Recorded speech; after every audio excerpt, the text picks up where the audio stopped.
പ്രതിപക്ഷത്തിനെതിരെ ആഞ്ഞടിച്ചു പ്രധാനമന്ത്രി നരേന്ദ്രമോദി.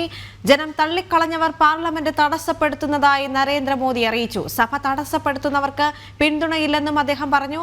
അതേസമയം ശീതകാല സമ്മേളനത്തിന്റെ ആദ്യ ദിനം തന്നെ സഭാ നടപടികൾ പ്രക്ഷുബ്ധമായി. രാജ്യസഭ ബുധനാഴ്ചത്തേക്ക് പിരിഞ്ഞു.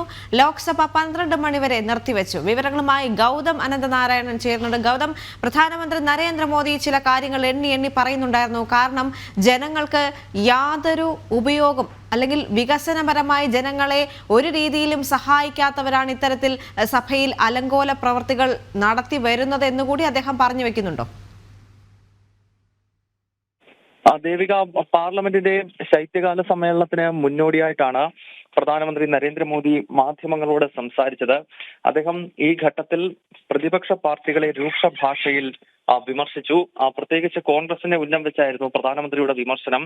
രാജ്യത്തെ ജനങ്ങൾ തള്ളിക്കളഞ്ഞ ഒരു വിഭാഗം ആളുകൾ പാർലമെന്റ് നടപടികൾ തുടർച്ചയായി ബഹളത്തിൽ മുക്കാനാണ് ശ്രമിക്കുന്നത് എന്ന പരോക്ഷ വിമർശനമാണ് കോൺഗ്രസിനെ ലക്ഷ്യമിട്ട് പ്രധാനമന്ത്രി നടത്തിയത്. ഇത്തരം ആളുകൾക്ക് ജനങ്ങളുടെ പിന്തുണയില്ല.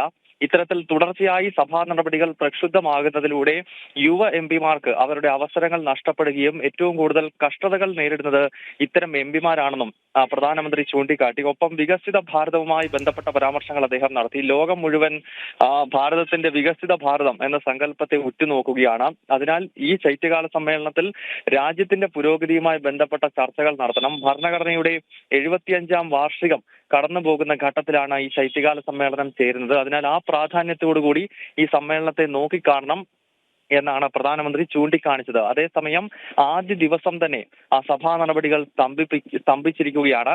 ലോക്സഭയും രാജ്യസഭയും ബഹളത്തിൽ മുങ്ങി.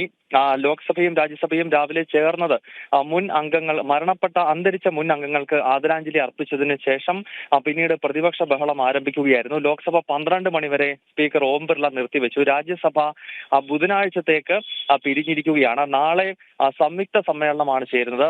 ഭരണഘടനയുടെ 75ാം വാർഷികത്തോടനുബന്ധിച്ചാണ് സംയുക്ത സമ്മേളനം നാളെ പാർലമെന്റിന്റെ പഴയ ബിൽഡിംഗിൽ ചേരുന്നത്. അതിനാൽ നാളെ ലോക്സഭയും രാജ്യസഭയും വ്യത്യസ്തമായി ചേരുന്നില്ല. അതിനാലാണ് രാജ്യസഭ മറ്റന്നാളിലേക്ക് പിരിഞ്ഞിരിക്കുന്നത്. അതേസമയം ലോക്സഭ 12 മണി വരെ നിർത്തിവെച്ചിരിക്കുകയാണ്.